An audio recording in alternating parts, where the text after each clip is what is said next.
La prochaine fois que vous explorerez le monde via Google Maps, je vous invite à découvrir un lac en Finlande dont la forme évoque celle du pays lui-même.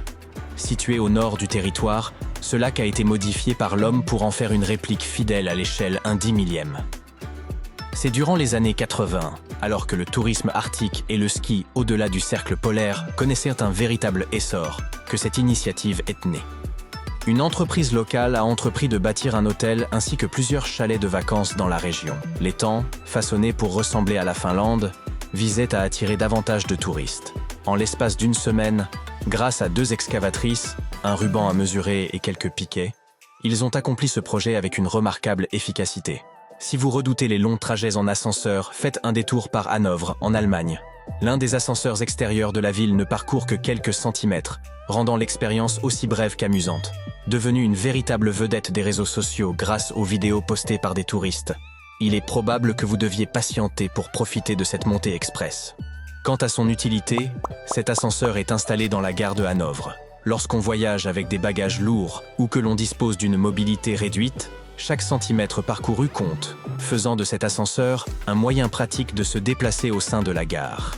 Pour les amateurs d'ours en gélatine, sachez que votre friandise préférée contient assez d'énergie pour provoquer un véritable spectacle pyrotechnique. En effet, si vous déposez un ours en gélatine dans un tube d'ignition contenant une petite quantité de chlorate de potassium ou de sodium fondu, il s'évaporera en une boule de feu spectaculaire accompagnée d'un impressionnant nuage de fumée.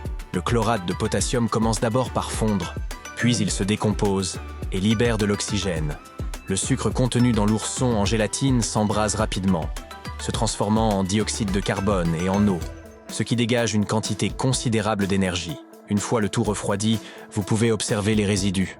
La substance noire est du carbone non brûlé, le solide blanc est du chlorure de potassium, et la matière de couleur caramel correspond à du sucre partiellement brûlé. Notre oreille externe ne comporte que 6 muscles, tandis que celle des chats en compte un impressionnant nombre de 32. Cette particularité leur permet de faire pivoter leurs oreilles à 180 degrés et de les utiliser pour exprimer leur humeur.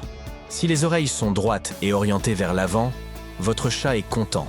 Si elles sont tournées sur les côtés, comme les ailes d'un avion, ou inclinées vers l'arrière, cela indique que votre chat est stressé ou apeuré. Des oreilles abaissées ou orientées sur les côtés peuvent signaler une maladie. Il est donc important d'y prêter attention. Un chien errant au Brésil a trouvé un emploi en tant que consultant automobile dans une concession Hyundai. Le directeur de l'établissement a remarqué ce chiot errant à proximité de la concession et a commencé à lui offrir de l'eau et de la nourriture. Les autres membres du personnel sont également tombés sous le charme du chien et ils ont finalement décidé de l'adopter. Ce dernier, désormais baptisé Tucson en hommage au populaire SUV compact de Hyundai, a trouvé un foyer et un travail. Ces tâches incluent le port d'une cravate, la prise en main du volant et le charme des clients. Comme on peut le constater sur les réseaux sociaux de l'entreprise, Tucson excelle dans toutes ces tâches. Au Mexique, on aime relever les mangues et les agrumes avec du sel et du piment en poudre. Aux Philippines, vous pouvez goûter une mangue à l'arôme de crevettes, tandis que dans le sud des États-Unis, on déguste la pastèque salée. Lorsque vous savourez un fruit sucré saupoudré de sel, la saveur salée se manifeste dès la première bouchée, suivie par la douceur du fruit qui apparaît ensuite. Et lorsque vous atteignez ce moment, le fruit semble toujours aussi exquis et juteux. Cela s'explique probablement par le fait que le sel influence le récepteur gustatif du sucré, créant ainsi une véritable magie au niveau moléculaire. Vous pouvez essayer d'ajouter du sel à n'importe quel fruit de votre choix, mais l'effet variera. Le sel peut intensifier la douceur de fruits tels que les cerises et les fraises, tout en équilibrant la saveur de fruits comme le pamplemousse, l'ananas et la pastèque. En 1956, bien avant l'avènement des premières applications de rencontres ou des applications tout court, un marin suédois nommé Ake Viking a décidé de confier à la mer le soin de lui trouver une âme sœur. Il a glissé un court message à quelqu'un de beau et de lointain dans une bouteille qu'il a ensuite laissé voguer à travers le monde. 2 ans plus tard, il a reçu une réponse d'une jeune Sicilienne nommée Paolina. Elle lui écrivait qu'elle ne se trouvait pas vraiment belle, mais qu'elle trouvait extraordinaire que la bouteille ait parcouru une telle distance, et c'est pour cette raison qu'elle avait voulu en informer l'expéditeur. Ils ont entamé une correspondance et, quelque temps après, Ake Viking a déménagé en Sicile pour épouser sa bien-aimée Paolina. Le motif unique de vos empreintes digitales vous accompagne tout au long de votre vie. Même si vous endommagez vos empreintes ou développez une affection cutanée susceptible de les altérer, elles repousseront en l'espace d'1 mois. En vieillissant, la peau de vos doigts devient moins élastique et les crêtes de vos empreintes s'épaississent. Mais le motif demeure inchangé, bien qu'il devienne plus difficile à scanner. Cependant, si vous êtes maçon ou que vous manipulez certains produits chimiques, vous pourriez perdre quelques détails de ce motif naturel. Rassurez-vous, vos empreintes reviendront à la normale une fois ces activités arrêtées. Sauf peut-être si vous êtes bouché. Si vous croyez encore à la règle des 5 secondes, j'ai une mauvaise nouvelle pour vous. Dès que la nourriture touche le sol, elle devient un véritable aimant à bactéries. Les chercheurs ont découvert que l'humidité, le type de surface et le temps de contact jouaient tous un rôle dans le degré de contamination des aliments. Les aliments à forte teneur en eau, comme une pastèque juteuse, sont plus rapidement contaminés.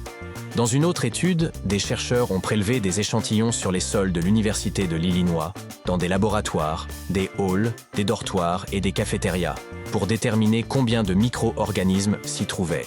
Même sur des surfaces sèches et stériles, des germes ont migré en moins de 5 secondes vers des biscuits et des bonbons en gélatine. Pour certains aliments, il a suffi de moins d'1 seconde pour que ce transfert commence. La première poupée Barbie a été conçue en 1959, mais son arrière-arrière-arrière-grand-mère date de la Rome antique. Lors de travaux de construction à Rome au XIXe siècle, des archéologues ont découvert d'incroyables sarcophages. L'un d'eux renfermait, à côté de sa propriétaire, une poupée de 23 cm de long. La tête et le corps de la poupée étaient sculptés dans un seul morceau d'ivoire.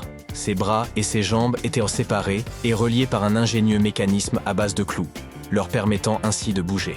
Le visage était si minutieusement détaillé qu'il ressemblait à un minuscule portrait.